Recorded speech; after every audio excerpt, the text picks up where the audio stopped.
Welcome to another edition of 100% Canucks. I'm John Shannon with Landon Ferraro. Landon, the coaching staff has been together for the last 4 days in Vancouver. A coaching staff is rather diverse when you think about it. Not many guys have worked together ever before, and Adam Foote has put together a group of guys that seem to have their right foot forward. It's going to be interesting to see this group. And one of the guys we're going to talk to today is Kevin Dean, a former Bruin assistant coach, a former Blackhawk assistant coach, and a former teammate of Ray Ferraro's with the Atlanta Thrashers. And it's funny how, like you say, these guys, on the coaching staff have not really been familiar with each other beforehand. Some mutual friends that help kind of connect. But when you look at it, there's so many times where you see a head coach get his job, especially his first one, and he wants to surround himself with people that he really knows and he's comfortable with. I really like the fact that they kind of like Adam really went and kind of found what he thought were the right people to help him get most comfortable and do the best job here. It wasn't just what he was comfortable with, it was what was going to be best for the group and what could help me push myself to get, to the point he wants to be as a head coach as quickly as possible as well. And, I've heard nothing but really good things about Kevin Dean and, talking to, Tony Granato that's around the Blackhawks a bunch, and he had nothing but unbelievable things to say, talking about his energy, how he works with his players, how his players like playing, with him and working with him and kind of going about their job that way. So I'm really excited to have the conversation with him and see how he thinks the game and how he thinks about his job coming into Vancouver.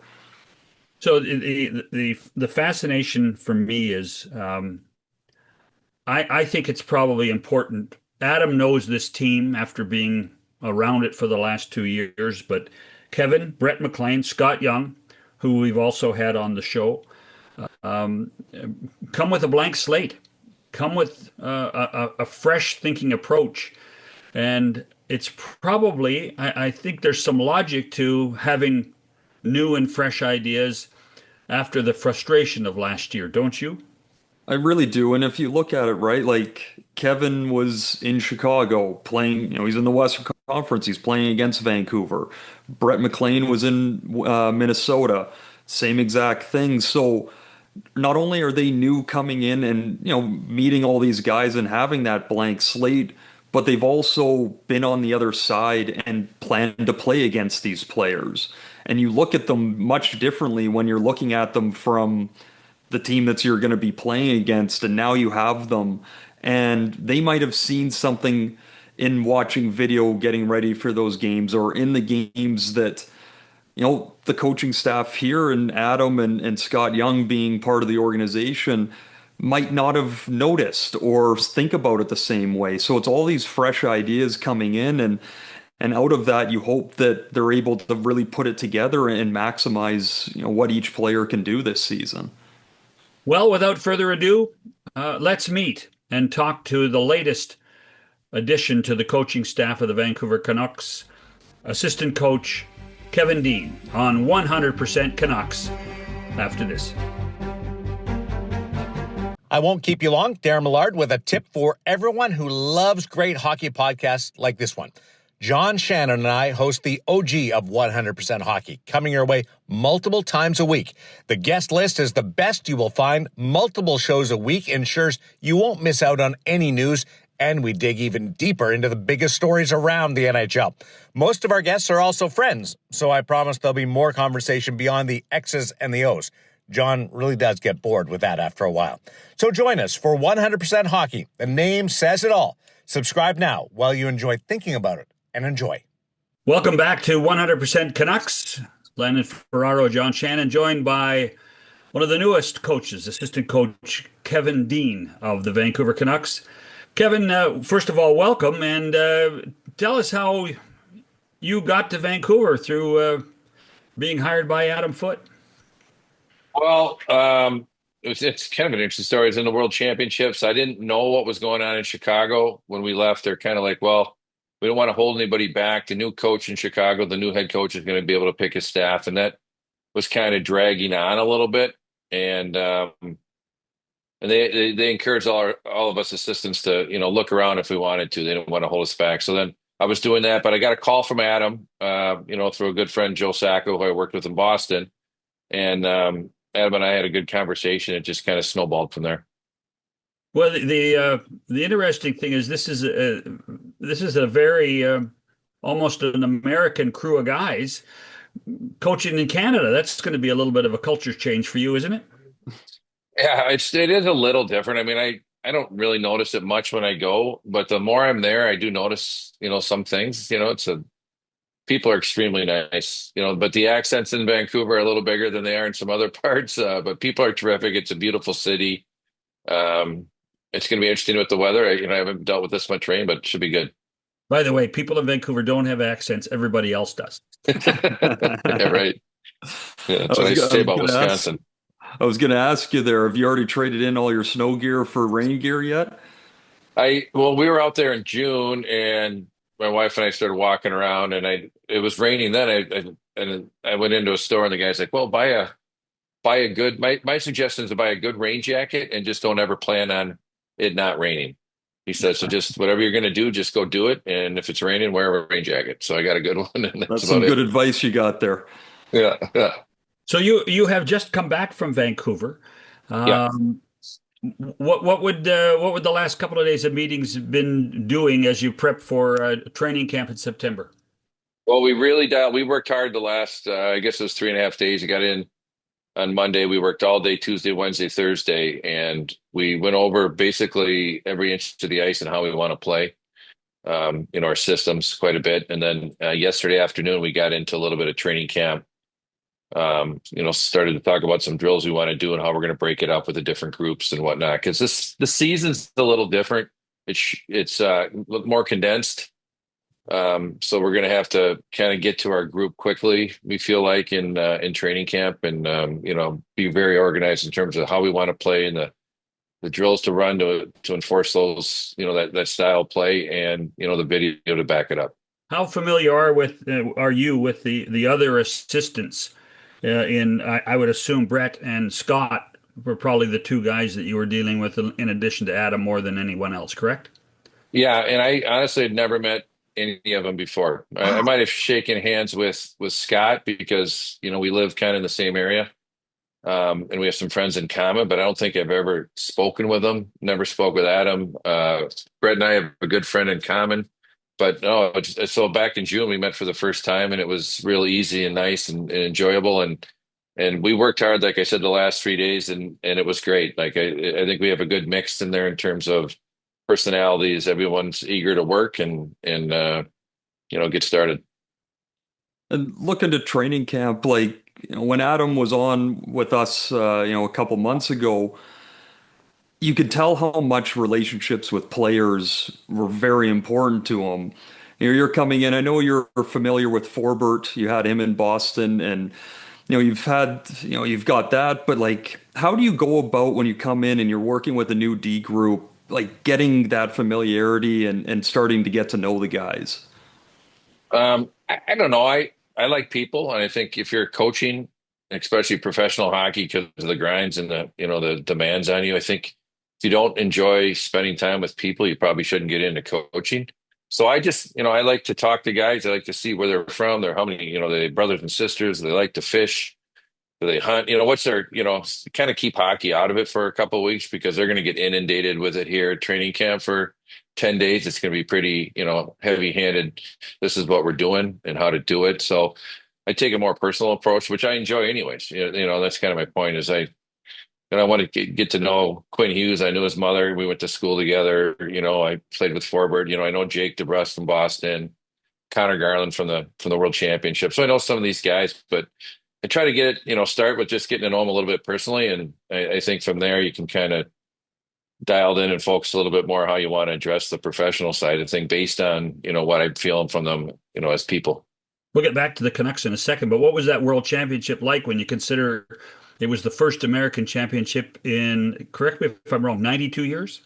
Yeah, something like that. And 33, I don't want to do the math. Yeah, that's 92 years. It was a lot of fun. And I thought Ryan Warsofsky did a terrific job. A really good young coach. He articulates things well. He's a lot of conviction in how he wants to play, and this is how we're going to play. Let's do it. Had a lot of fun. That's almost like the way hockey should be, in my opinion. Like it's very competitive, but it's not like crazy. You're not beating up every play after the game, or you just kind of let it go and on to the next game. But it was a lot of fun, and I did like the competitive nature of it. And it's those teams from Europe are really good, like the Swiss team, and even the Norwegians had some good players. Like it's a good level of hockey, and it's a different size rink. So I think that's why the North Americans generally don't just dominate that tournament. Any chance you grilled Connor Garland, or did you have any sense that you might be going to Vancouver at that point? Towards the end of the tournament, I did, yeah. And then I think maybe even by the end of it, I think I might have known. I can't remember the exact. It was right around the time the tournament ended. So yeah, I got to know him pretty well. Nice kid, good hockey player. I love how he plays on the inside. So it was good to get to know him for sure. That's another guy from New England as well. There's a lot of New Yeah, England. yeah, yeah. New England's So got some good hockey. Yeah. looking at last year a little bit, and because that'll lead into this year, but the D in Chicago, like you had quite a few young guys, and everyone that I've talked to, they've said like what a good job you did with that group, especially with the young guys. Now looking at next year, there's Victor Mancini, there's Elias Pettersson, there's some young D that are going to be involved in that D core. How different is it? Obviously there's Quinn Hughes and he does what he does, but how different is it working with a young guy just coming into the league? It's very different to your point. Like Derek Forbort, I'll use him as an example because I know him well. But I was dealing with him in Boston. He was probably 27 or 8 years old, been pro for 6 or 8 years. And so with him, it's it's a very different conversation. He knows how to be a pro. He knows the little things, preparation every day that these young kids just don't know. Like they don't know what they don't know. So for me, when you get kids that are that young, it's about practice habits. It's about stick habits. It's about positioning on the inside of the ice as a defenseman, working from the inside of the ice to the outside of the ice. It's those basic fundamentals that young kids, I think, need to learn to be able to thrive. And then with older players, it's just more tweaking, smaller things in their game, and getting them to play within the system, and managing their mood and their stuff like that. But young kids, it's going to be, thumb on them a little bit. These are the fundamentals that you have to have. You got to play inside the dots. You got to lead with your stick. You got to box out around the net. You got to get your shots through, or they get down to below the goal line. So it's just it's a very different conversation to your point. And in Chicago, it got a little frustrating, not because the kids I think they're all really good young players, but you're just worried so much about their habits that you're not focusing on what the Chicago Blackhawks, should be doing at that time. Where this year it's going to be a little bit more, this is how Vancouver is going to get some wins, if we do this, this, and this, and you got to assume and help them, that they got those fundamentals in the back pocket already. Well, with Philip Hronik and Quinn, as you talked about, and Marcus Pettersson, you're starting off with a pretty good group of veteran players, aren't you? Yeah, we really are. And I know, everyone I've talked to within the organization is excited about the decor. They like the decor. I think they got a really good mix of personalities too. I know they've gone on a golf trip this summer. They like to hang out. I think that matters. Forbert, Hronik, Pettersson, Hughes. They got some, and Myers, right? Don't forget Right. Tyler. Like he's been around forever, and he's great player too. So and I think they enjoy each other, like truly enjoy getting together and helping each other out. So that's a good start, and kind of handle the ups and downs of the season together to get through it. When did you, by the way, you talked about teaching the young guys like you did in Chicago. When did you learn it as a pro after you were drafted by the Devils? It took a while. Couple years in Utica, I struggled. I couldn't get my foundation. I was weak, didn't skate real well.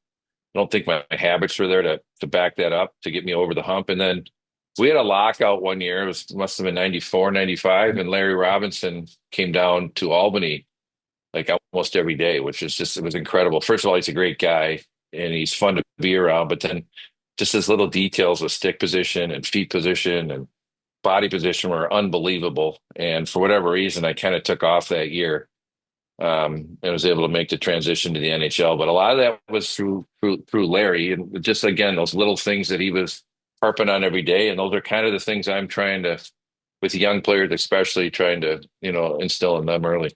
That was actually the year that you won the Calder Cup Yeah. and the Stanley Cup in the same year, correct? You and Sergei Yeah. Brun, Sergei Brun Yeah. group, right? Yeah. Sergey was, he's great. Great player. He was great. That's a pretty good year for yourself right there.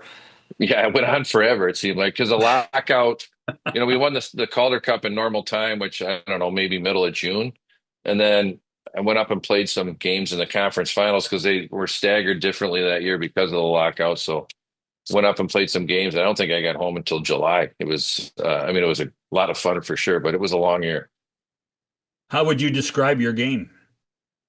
My game, boring, pedestrian. In a word, pedestrian. So I was kind of a stay home, make a first pass, good stick, good body position kind of guy. Wasn't exceptionally heavy. I think I competed pretty hard, but in today's game, I'm a fifth or sixth defenseman at best on any decent team. So I reached out to Lou Lamoriello, who I know well, and obviously you know well, and I asked him, tell me a little bit about you. And the thing that he highlighted more than anything, which I think is probably an indication of what kind of coach you are, he said he knew why the name on the player is on the back and the logo is on the front. And you understood that as well as anybody. Yeah, he creates that environment as well. He does a nice job with that, with not the rules he has, but just the way he builds the team. Like, he never had the big superstars there. He never really chased it, right? So I think he kind of always had that mindset when you're in Jersey, to begin with. But yeah, I think he probably gets that, because we had a conversation after we won the cup, and he's like, "What was it like? What were you thinking?" And I was thinking, well, when I got into the conference finals, I just didn't want to screw up, like, because the year before they lost to the Rangers in 7 games, if you remember, and the Rangers went on to Sure. beat Vancouver in 7 games, and I watched You that. don't bring and you don't bring that up. You don't bring that up when you go back to Vancouver. No, good point. But I watched how heartbroken they were after that Ranger series, and so the next year we're in the same spot, and I went into that's conference finals for the first time, and my whole mindset was like, I am not going to let Danica Stevens, Johnny McLean, Neil Broughton, these guys that have been doing this and getting their teeth kicked in, for 15 years. I'm not going to be the one to let them down. And so that was just kind of my mentality when I went in there, and I got through it pretty well. Landon? So, like, you finish your playing career, and I'm always curious with, guys that are coaching now, was it something you had always thought about doing while you were playing? I know you looked, I think, about 6, 7 years between you stopped playing and when you started coaching, but was that always something that was in the back of your mind, or did that come to you after a few years out? No, the last year I played, I was living at my home in Madison. I was commuting to Milwaukee to play, and I kind of knew it was going to be my last year. So I started making some calls, in March and April when I'm driving back and forth an hour every day. College coaches. I couldn't really do the pro thing yet because I'm still playing, but that's, that after the season, I started making some calls. But as you know, it's like, it's hard to get in, and no one really, oh, we don't have room or whatever. I had 3 young kids, and maybe another one on the way. So I tried to get in, but nothing really happened. And then I think, like you said, 3 or 4 years later, Lou called in the middle of nowhere, from out of nowhere, and just said, "You want to come to Lowell?" And I just had our 4th baby, and she was like 3 months old. My wife Jill's just battling every day. I'm got a new job, and I'm like, "Jill, what do you think? I'd love to do it." And she's great. She's like, "Absolutely, let's do it." She'd never been in New England, so we went out there, took a look, and so I did want to do it, but I wasn't obsessed with it. I was trying to raise a family and have a job. But when Lou called, I jumped at the opportunity pretty quickly. What was that non-hockey job? It was it was a telecom business. We were pulling voice and data cables for small businesses and phone systems and sound systems. A world away from what I'm doing now. Pretty boring. Coaching's easy. Yeah, right. It was hard. It was hard. Talk about getting your teeth kicked in every day. The one thing I wonder is, it was coaching, you think, always in your DNA? Was it always somewhere when you at the end of your veteran career, did you think this was just the natural progression? Yeah, I had it in the back of my mind. And again, I do like people, right? So I like to talk and communicate and help people. So um, I had my hands full with my own career when I was in the NHL. Like I wasn't going to have a lot of time and energy to put towards other players and helping them because I just, I had enough on my plate with my own game. Mhm. But my last year, I played back in the American League, and I did enjoy helping younger kids because I was about 31 or 2 at the time, and you're helping a 20, 21-year-old. I enjoyed it, and that's when I first kind of not first, but that's when I was like, yeah, this might be something for me. But it certainly didn't jump off the table right at me right away. So I got a pretty hard-hitting question here. You as the coach, you have the D core of the Vancouver Canucks this year, or would you take the D core from the inaugural Atlanta Thrashers D that you were a part of? um, that's a great question. I can't remember most of the decor from the Atlanta Thrashers. I take left winger Ray Ferraro though, but um, I would definitely take the Vancouver defenseman. Yeah, we had God, I can't remember. We had Bozak, we had a Tanner kid from Michigan. We didn't have a lot of like standout guys. Shannon was a pretty good player for us. We had some good players for sure, but I would definitely take the Canucks D right now. Quinn Hughes. I Wow. think Quinn Hughes and the rest of them. Well, that's why you're a smart coach by doing that. Holy smokes. I was just looking at the list here. Yannick Tremblay, Yeah. Peter Buzik, Daryl Shannon, um, Gord Murphy, Oh, Tamer. Yeah, I said Tanner. Tamer. Yeah. Chris Tamer, Frantisek Caberlet, Thomas's older Yeah. brother, David Harlock. Holy smokes. Yeah, that was Yeah. now there's talk that hockey's coming back to I Atlanta. know. I know. It's. I mean, they're not. I don't want to say 0 for 2, but 2 teams have gone there and left. I'm surprised by that. Is it's a kind of a different city, right? It's a little more transient than some other cities. So I don't know what the fan base really gets behind it. I don't know. Yeah, I think the way they're discussing it, it's going to be more successful in the suburbs than it is going to be downtown. That was a tough place. Yeah. That was always a tough place to get to when you. Yeah. Oh, we had a tough go when we got there. They're like, well, our practice rinks up north in Duluth. Our airport's going to be up north near Duluth, Peachtree Airport or something was called. We have our own plane. And then they got there and our plane couldn't land at that airport. So now the only thing we were doing up north where we all lived was practicing, but we had to fly out, play all the games down in Atlanta, and with the traffic is there, it's terrible. It was a tough first inaugural year, I think. And correct me if I'm wrong, that plane, especially the first year, was the nickname not the trash can? Yeah, I think that might have been your dad gave it that name. It was a boxy plane for sure. Oh man. You have made a career of coaching now, but not as much head coaching. Is that still in your wish list, or have you decided that you can be a better contributor to a team's success in a role that you have now? I mean, it's something I would definitely look at. I don't know if I want to chase it. Right. Um, I would say that the year I enjoyed most was the 1 year as a head coach in Providence. I really enjoyed it. But until recently, I had 3 kids in high school or younger, and you start chasing going down that road. I don't know. You know what I mean? So I was more just happy where I was in Providence as an assistant ahead, and then happy in Boston as an assistant. So I've been always happy in that role. Would I look at a head coach job? Absolutely. But I don't know if I want to go down the road of chasing it. And I think if I really want to get in that mix, I probably need to go back to the American League as a head coach. And I like what I'm doing now. So I just don't know if I want to, go down that road at 56 years old. There's a difference between the Holiday Inn Express and the Ritz. Yeah, for sure. For sure. The food, which is a problem. But yeah, it's great. What did you learn from Jacques Lemaire? A lot. Just, in terms of coaching, I don't know. He's just so simple and direct. And he doesn't overcomplicate the game. And I think his fundamentals that he coached in 95 are still the same fundamentals. And you see it with Florida last year. You play on the inside, you win puck battles, you get to the net. Florida doesn't have a lot of fluff in their game, and that's the way Jock's teams were in Jersey. In the late '90s, there's no fluff, um, and that's kind of what I learned. And then as far as a coach, like he's just like I said, he's direct. Um, he's not the guy who's going to come up and talk to you all day over coffee, but when you do talk to him, he's quick to smile.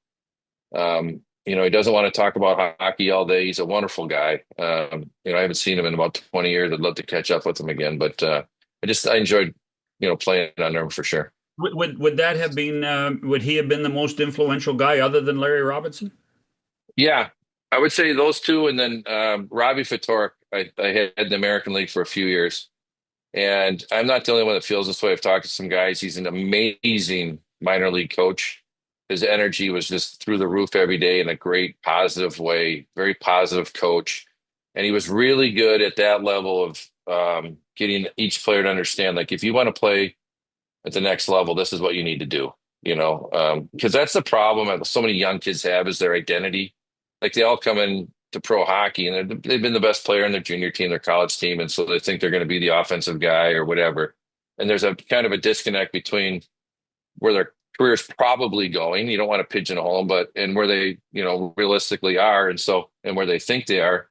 So Robbie was really good at just, Kevin, this is what I think you got to do. And he would say it like that. This is what I think you have to do, kind of leaving it up to me to make that decision and not beat me over the head with it. But he did it in a really good way. And I think he put a lot of kids into New Jersey in those, 3 or 4 or 5 years he was down in Albany. Did a good job.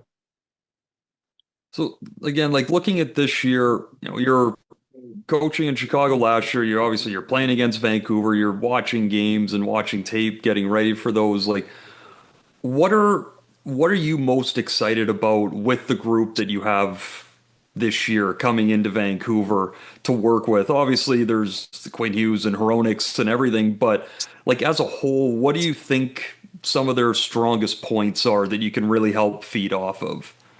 Well, and we had a discussion yesterday with the analytics department that were in our meetings. We have a good foundation of defending, like the defending and the penalty killing. I know the penalty killing was really good last year. The defending's been good for a number of years. So that's a good place to start, right? So I know last year, we struggled to score at times. So, I feel like if you have that foundation of defending and now we want to tilt it to scoring a little bit, we can focus on that. You don't lose that foundation overnight. Like, it's there, right? So let's take that and let's talk about, creating offense more. So it's going to be exciting. I think that's going to be exciting to work on the offensive side of things, because I haven't really been on a team recently that's done that. Like Boston, we were very defensive oriented. Chicago, we're just trying to, basically learn the league, right? The players. So this year it's going to be fun to take that defensive, core that we have in the back end, some really good, forwards that can play defense, like the, Hoglanders and, Blugers and these guys. And then, try to tweak things, play a little bit faster, stretch out a little bit more. We had long discussions about our, our net drives and the line rushes. So to try to tweak this thing on the offensive side a little bit is going to be interesting and fun to see, if we can move the needle there. Because if we can, I think we're going to be, very competitive again. Is that why camp is so important right out of the gate for this group? Yeah, and camp is going to be huge this year because we just looked at the schedule yesterday. I think there's like 3 or 4 days of the whole month of October we can even practice with travel and stuff. You have back-to-backs. You can't, practice the next day. You have travel. It's going to be really. We have 2 afternoon games, so you can't really. It's going to be difficult to get our practices in. So we want to be really focused and dialed in, on September 20th when we hit the ice, so that we can start working on these things right away and get off to a good start. You're the number 5 team in the NHL when it comes to miles traveled this season. You're going to be close to 50,000 miles. We're number 5. We're not number 1. No, Edmonton is worse, believe it or not. Really? Yeah, I can see that, but that surprises me. I saw there was a something on Reddit or something that showed our flights. Did you see that? Yeah. Where a plane's going to go for the whole year. It's crazy when you look at it like that. Certainly different than when you're with the Bruins. Yes. Yeah, it was like an hour every night you're back. You land by 11:45, most nights. It's a little different. So again, like as you head into training camp, And not to get into too many details of it, but like how do you go about setting up your camp, right? Like it's just something I've always been really interested in the fact of you have all these guys coming in, and the majority of them are going to back to their junior team after short order or heading into the American League camp. Like, how do you organize to try and maximize your time? Yeah, and well, Patrick was a big part of that discussion yesterday, and this year's gonna be a little different. I think we're gonna get to our 23, 25 players more quickly because of the condensed schedule and the lack of practice time. So, um, you want to create some competition within your group because I think that ultimately raises the level of everybody. So you don't want to just hand guys jobs, right? But there's going to be a job. There's going to be a job on the third pair. I don't want to even say the third pair, but there's probably going to be a job somewhere for a young defenseman, right? Because you look at the group, you got five pretty solid guys.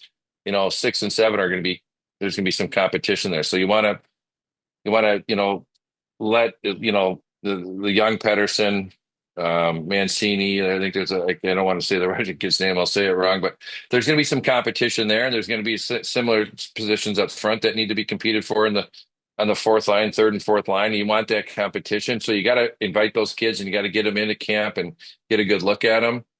But at the same point, when things start trending one way or another, you got to have to shorten it out and get down to your group so you can really focus because reps are important in practice too. And if you have 28 guys on a practice or 30 guys, it's too many, right? Like, Phil Herona, Quinn Hughes, and Elias Pettersson all need their reps too, right? So if you get too many guys, it's problematic as well. So you gotta create competition through the right numbers with the right people, and then when the things start to trend, I think you got to cut it down. And we talked about that and getting our group, a little bit earlier than usual so that we can get our reps. How important is it that Abbotsford plays the same way? Well, we talked about that yesterday too, which is I think it's very important because when those guys get called up, a lot of times they're penalty killers and they're checkers. Like you want them to be seamless in their transition to the big club, right? So, but that being said, things are different down there, and Manny obviously does a terrific job. Um, but it'd be nice if they played exactly like us, but personnel dictates that, right? And you got to respect Manny's situation too, and he's got to have a little freedom to tweak things now and then. But I think the nuts and bolts of it need to be pretty similar to the big club. Last question to you, Landon.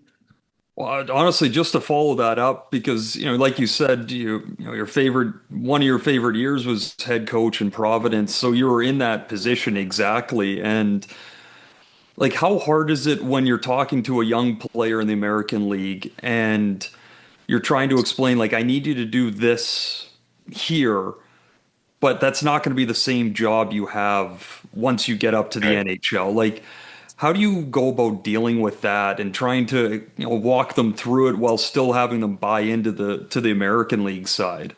Yeah, well, I don't know if I would frame it, like this is what we're going to do here. You probably won't do it there.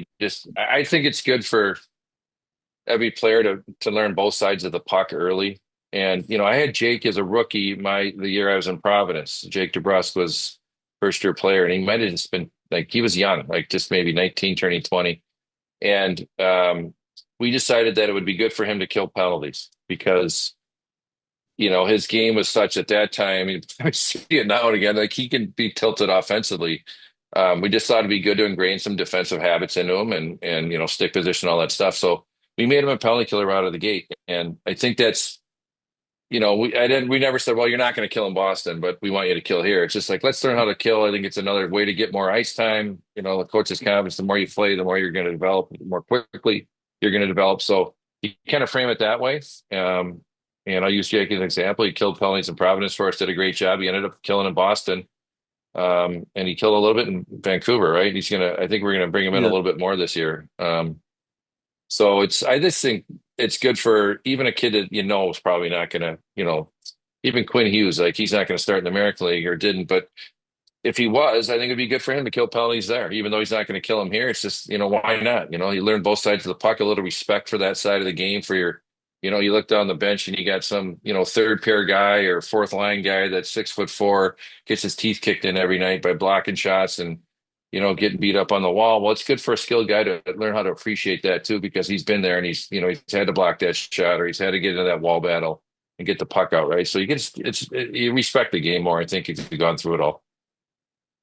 Well, listen, I know you took the red eye home to just out in southern Maine. We appreciate the time on this Friday, and good luck in Vancouver, and welcome to the Canucks. Well, I look forward to meeting you guys, and I appreciate it anytime. That's Kevin Dean. Landon and I will be back after this on 100% Canucks. All right, listen up. Today I want to talk about giving 110%. Giving 100% means giving everything you got. Giving 110% means giving 10% more than is humanly possible. If we're going to win as a team, we need 100% of you guys giving 110% 100% of the time. If only 50% of you guys give 110% and 50% of you guys give 100%, I guarantee you 100%, we'd only win 50% of our games. Suppose 75% of the 110% gave only 50%. And 50% of the 100% gave 25%. And 75% of the 110% were not feeling 100%. Then we'd be in a heap of trouble. That's why we need 100% of you guys giving 110% 100% of the time. Okay. Let's go out and play some hockey. You know, I was being a little coy when I said when you start with Roenick, Hughes, and Tyler Myers, and Marcus Pettersson, you're starting with a pretty good poker hand, aren't you? Yeah, I would say if you're coming into a new job and you have those four sitting there, Those are the top four, right? you would assume, right? Like they've proven themselves, and I'm saying talking about Quinn Hughes and Hronis especially, but like Myers had, from a couple seasons ago when Tocchet first came in and Adam Foote first came in, like he had that resurgence, and he's been a very good defender for the Vancouver Canucks. And then they make the trade and they bring Marcus Pettersson in, and my God, does he take up a lot of ice, especially in the D zone. He's tall, but with that stick, he knows how to use it. He knows how to really close up space, and he's mobile enough to do that. And now you start throwing in some of those young guys, like it's a very appealing decor, and something that you could tell Kevin is, pretty excited about getting in and working with. I wanted to lobby. I wasn't going to do it, but I think Mancini's going to be and you saw him a lot in Abbotsford in the playoffs. I really like this young guy. I liked him when he played for the Rangers and was being given a really good opportunity to play on that with that group of defensemen. And when you include at that point Keandre Miller and Adam Fox, so I think Mancini's one of those guys that with all the trades that the Canucks made last year, people are going to look back and say that Mancini was a great addition. Yeah, I mean, again, like another massive human, but in saying that, he can make plays like a smaller guy.